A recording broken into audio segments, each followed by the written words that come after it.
Kamusta? Sa video na ito, ipapakita ko ang matibay at protektadong Oukitel VP 55 Pro mobile phone. May 512 GB storage, 48 GB RAM at 5G support ito. 6.6 pulgada ang screen ng teleponong ito, full high definition, may MediaTek octa-core processor na, Android 15, 108 megapixel ang main camera at 32 megapixel ang front camera. Pinakamahalagang bentahin nito ang 11,000 mAh na baterya. Bubuksan na natin ang kahon at titingnan ang laman nito. Ang una nating makikita ay may kasamang protective case agad ang telepono sa package.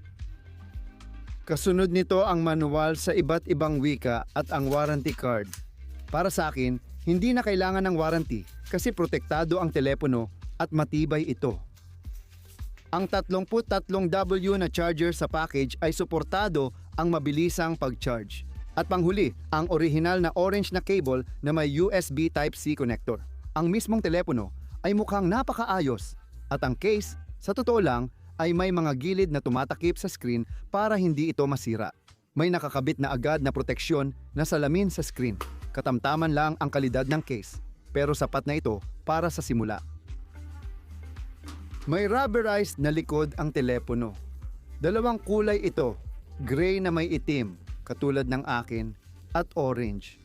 Sa paligid ng camera ay may chrome na metal, isang metalikong singsing na nagbibigay ng napakagandang itsura sa telepono. May 3 camera sa loob, isang ordinaryong flashlight, infrared na ilaw para sa night mode, at protective glass sa ibabaw para hindi magasgasan.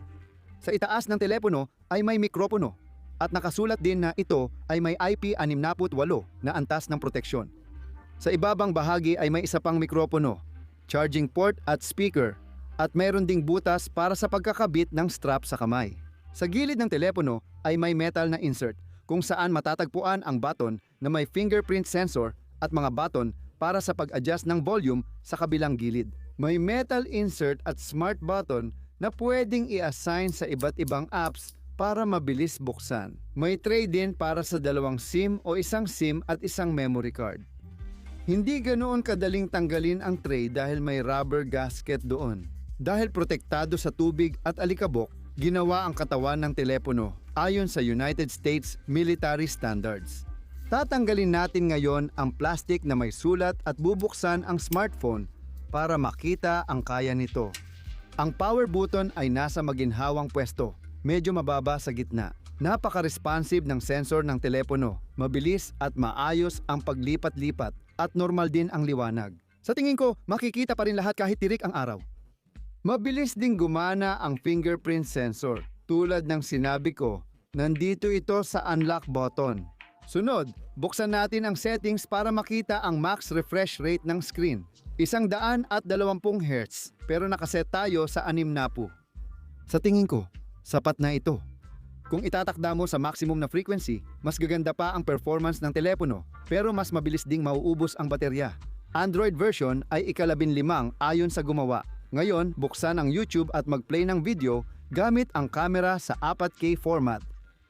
Malakas ang speaker ng teleponong ito, kaya bagay ito sa mahilig makinig ng musika ng walang earphones.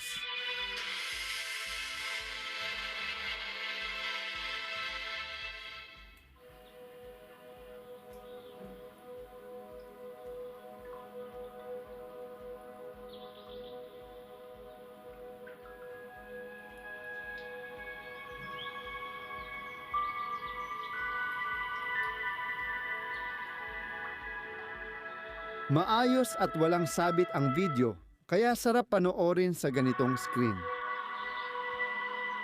Kung iset mo ang refresh rate sa 100 at 20 Hz, sa tingin ko mas gaganda ang larawan.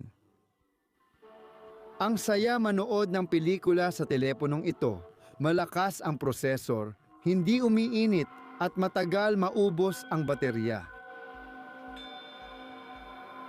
Sinubukan kong magpatakbo ng mabigat na laro, kaya nag-download ako ng Need for Speed. Sa laro, smooth ang graphics at walang lag. Sa tingin ko, dahil ito sa dami ng RAM ng telepono, 16 GB at sa settings, pwede mo pang gawing 32 GB, kaya aabot ng 48. Gigabyte lahat-lahat ang RAM. Malakas din ang 8-core na processor. Sa likod ng camera, nilaro ko ang game na ito ng 40 minuto at hindi nagloko o uminit ang telepono kahit minsan. Kaya para sa mga mahilig sa laro, sigurado akong bagay na bagay ang ganitong telepono. Sa susunod na pagsubok, nag-install ako ng 3D Mark app. Sa pagsisimula ng pagsubok, may espesyal na video na nagpapabigat sa telepono. Pagkatapos ng test, ipapakita ng app ang puntos ng device. Dati, hindi pa ako gumamit ng ganitong processor o app, kaya posible na may nagawa kaming mali o baka dapat ay ibang app ang ininstall namin. Kung may nakakaalam, pakisulat na lang po sa mga komento. Pagkatapos ng testing, ganito ang naging resulta. Sa tingin ko ay hindi na ito masama.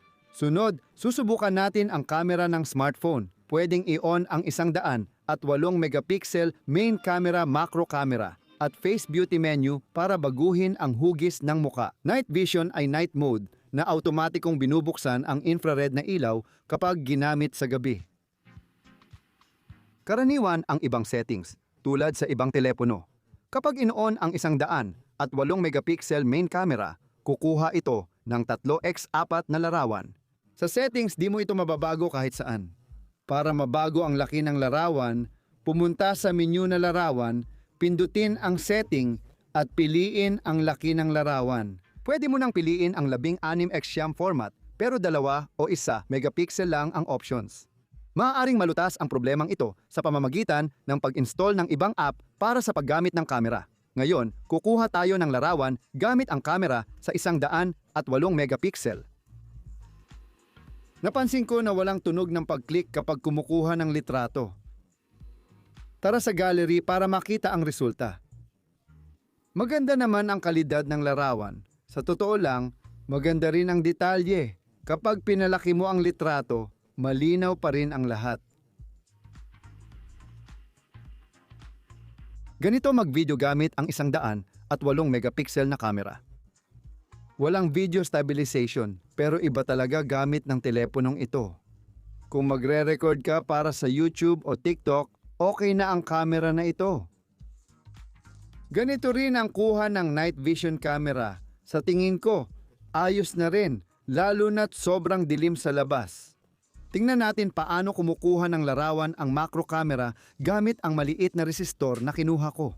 Ang pangunahing camera ko na ginagamit ko sa pagkuha ng video, hindi man lang niya ito nakukuha. At ganito ang kinalabasan ng larawan, kitang-kita talaga ang lahat. Kayang mag-record ng slow-mo video ng camera sa 30 fps at ang max resolution nito ay 4K sa 30 fps din. Aminin mo, maganda to. Dahil sa malakas na baterya, pwede mong gawing power bank ang teleponong ito at mag-charge ng ibang gadget na may USB Type-C port. Una, kinokonekta ko ang luma kong telepono at nagcha-charge ang Oukitel. Inaalis ko ang USB cable, ikinokonekta ulit at nagcha-charge ulit ang Oukitel. Paulit-ulit ko itong ginagawa hanggang sa ang luma kong telepono naman ang mag-charge. Hindi ko alam paano ito gumagana. Kung alam mo, pakisulat sa komento. Isa pang interesting na feature ng teleponong ito ay may smart button ito kung saan pwede kang mag-set ng kahit anong aksyon. Pwede mong i-customize para sa isang pindot, double tap o action kapag matagal na pinindot ang button sa isang pindot. Camera sa isang pindot, YouTube sa double tap at flashlight sa matagal na pindot. Subukan natin kung okay lahat. Isang pindot, nagbukas ang camera. 2 pindot, nagbukas ang YouTube. Matagal na pindot, nagbukas ang flashlight.